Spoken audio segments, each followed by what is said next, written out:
자, 우리는 이제 SRT가 안정성도 갖춰져 있고 아주 편리하게 전송할 수 있는 프로토콜이라는 것은 알았어요. 그러면 이제 한 가지 더 고려할 것은 바로 이 순간에 우리가 쓸 수 있는 장비들은 무엇이 있는가, 이걸 한번 살펴봐야 될 것 같습니다.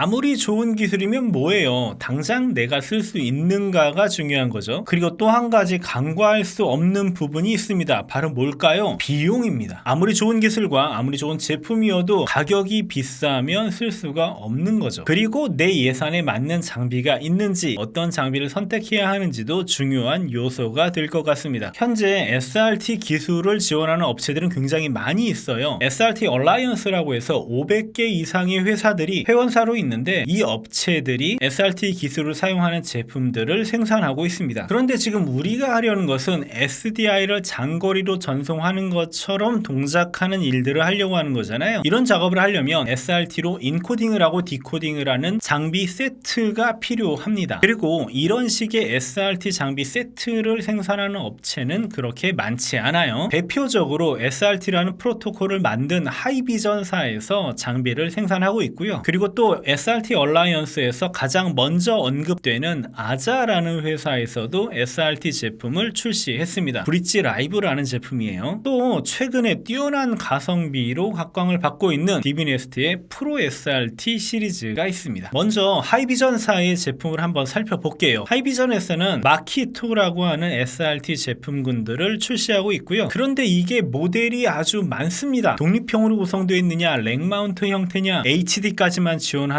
아니면 4K까지 지원하느냐, H264만 되느냐, HVC만 되느냐에 따라 가지고 다양한 모델들이 존재를 하고요. 이렇게 보니까 굉장히 제품들이 많아 보이잖아요. 사실 하나씩 조건을 따지다 보면 정리되는 것은 인코더 6종류, 디코더 4종류로 정리를 해볼 수가 있고요. 여기에서 그냥 원하시는 작업을 고르시기만 하면 해당 모델이 나오게 됩니다. 하이비전사의 SRT 제품들은 성능도 좋고 안정성도 높고 다 좋은데 딱 한 가지 걸리는 게 있습니다. 바로 가격이죠. 그럴 수밖에 없겠죠. SRT라는 프로토콜 자체를 개발도 해야 되고요. 이런 것들을 만들고 유지보수하고 해야 되는데, 하이비전이 무슨 땅 파먹고 사는 기업도 아니고 돈을 회수해야 되지 않겠어요? 그래서 하이비전사의 제품들은 약간 고가로 책정이 되어져 있습니다. 그럼에도 불구하고 하이비전의 제품들은 높은 안정성과 뛰어난 비디오 화질 때문에 방송국에서 많이 사용되고 있는 상황이에요. 그리고 방송 장비의 명기를 만들어내는 아자라는 회사가 있습니다. 이 회사에서도 SRT 제품을 출시를 했는데요. 바로 브릿지 라이브라는 제품입니다. 이게 아주 물건인 게 원활류밖에 안 되는 작은 사이즈거든요. 그런데 이 사이즈에서 내 채널에 HD를 입력받거나 출력하는 게 가능하고요. 무려 4K까지 지원하고 있습니다. 게다가 하이비전 마키2에서도 제대로 지원하지 못했던 리던던트 파워까지 기본 옵션으로 제공하고 있어요. 그리고 아자라는 회사 자체가 방송 쪽에서 워낙 유명한 회사다 보니까 방송의 기본기라고 할 수 있는 422 색공간이라든가 10비트 비디오라든가 여러가지 다양한 고급 기능들을 함께 제공하고 있고요. 높은 호환성을 가지고 있는 것이 바로 브릿지 라이브의 또 하나의 장점입니다. 그리고 지난 2022년 NAB에서 아자는 SRT를 지원하는 헬로 플러스라는 제품을 새로 출시했어요. 헬로 플러스는 간단하게 본체에 달린 버튼 하나만 눌러서 라이브 스트리밍을 전송하고 레코딩까지 할 수 있는 아주 획기적인 놈입니다. 헬로 플러스에 대해서는 다음에 한번 시간을 내서 자세히 다뤄보도록 할게요. 이런 종류의 제품들은 워런티가 상당히 중요합니다. 왜냐하면 방송에서 쓰일 거기 때문에 워런티 기간이 짧으면 문제가 될 수 있어요. 하이비전의 마키2 제품은 12개월 워런티를 제공합니다. 그러니까 1년 동안 워런티가 가능한 거고요. 반면 아자는 대부분의 아자 장비들이 워런티 기간을 굉장히 길게 주는 것과 마찬가지로 SRT 지원 제품인 브릿지 라이브도 무려 3년의 워런티를 제공하고 있습니다. 그리고 가격도 하이비전에 비해서 더 저렴하기 때문에 최근 SRT 지원 장비로 굉장히 각광을 받고 있어요. 실제로 지난 베이징 올림픽 때 북경과 서울을 연결하는 메인 PGM 전송에 아자의 브릿지 라이브가 사용됐습니다. 패럴림픽의 모든 중계를 아자 브릿지 라이브로 전송을 했고요. 결과는 아시는 것처럼 아주 안정적으로 동작을 했습니다. 그런데 우리가 다 예산이 넉넉한 방송국들이 아니잖아요. 대부분의 경우에는 이런 식으로 식으로 SDI를 장거리로 연결하는 것처럼 사용하기 위해서 별도의 예산과 장비가 필요하다는 것을 납득시키기도 힘들어요. 뭐 부산에 있는 카메라를 서울에서 라이브로 틀어야 돼요. 이런 작업을 할 때 잘 모르시는 윗분들이 뭐 그거 줌 가지고 대충 하면 되는 거 아니야? 그거 왜 돈이 들어가? 이런 식으로 반응하는 경우가 태반인 거죠. 실무진들은 답답해 죽습니다. 거기에다가 대고 여기에는 SRT라는 장비를 써야 되는데 대충 한 2-3천만 원 이상의 세트가 필요합니다 라고 얘기하기가 굉장히 어려운 거예요. 그래서 보급형으로 쓸 수 있는 SRT 장비가 필요하다라는 결론이 나오게 되는 거죠. 그렇게 만들어진 것이 바로 프로 SRT라는 제품이에요. 프로 SRT가 보급형이라고 해서 무시할 만한 장비는 절대 아닙니다. 이 제품의 스펙을 보시면 원활류의 아주 작은 사이즈로 구성이 되어 있는데요. 무려 리던던트 파워를 갖추고 있고요. 인코더 4개 아니면 디코더 4개 아니면 인코더 2개와 디코더 2개 이런 식으로 다양한 컨비네이션 조합을 사용할 수 있도록 설계되어 있습니다. 그리고 대부분의 SRT 장비들은 SDI 신호만 주고받을 수가 있어요. 왜냐하면 주로 방송용으로 쓰이기 때문이죠. 그런데 프로 SRT는 SDI 인아웃뿐만 아니라 HDMI 인아웃까지도 지원을 하고 있습니다. 그렇기 때문에 사용자들의 선택의 폭이 굉장히 넓어요. 그러니까 서울에 달려있는 카메라의 SDI 신호를 부산에 있는 비디오 스위처의 SDI로 바꾸어서 보내줄 수도 있는 거고요. 부산에 있는 HDMI 카메라를 서울의 SDI 스위처에 넣어줄 수도 있는 거예요. 이런 유연성 면에서는 프로 SRT를 따라올 만한 제품은 없는 것 같습니다. 여기에 더해서 많은 장비들이 발열 문제를 해결하기 위해서 쿨링을 세게 하거든요. 무슨 얘기냐면 소음이 굉장히 크다는 거예요. 그런데 프로 SRT는 거의 무소음으로 동작을 합니다. 이것도 굉장히 큰 장점이라고 할 수 있어요. 사실 프로 SRT는 킬로뷰의 IP 인코더 디코더를 OEM으로 생산을 한 거기 때문에 비디오 처리와 인코딩 모듈 같은 것들은 이미 검증이 끝난 제품이라고 할 수 있습니다. 프로 SRT가 가진 무서운 점은 내 채널의 인코더가 300만원 중반대부터 시작한다는 거예요. 이것은 2-3천만 원을 기본으로 하는 다른 SRT 장비들하고 비교해서 엄청난 가격적인 메리트가 됩니다. 그래서 SRT를 처음 시작하려고 하는 입문용, 이제 막 도입하려고 생각하시는 프로덕션에서는 굉장히 좋은 선택이 될 수 있을 거라고 생각해요. 그럼 실제로 이런 SRT 장비들을 가지고 무슨 일들을 할 수 있을까요?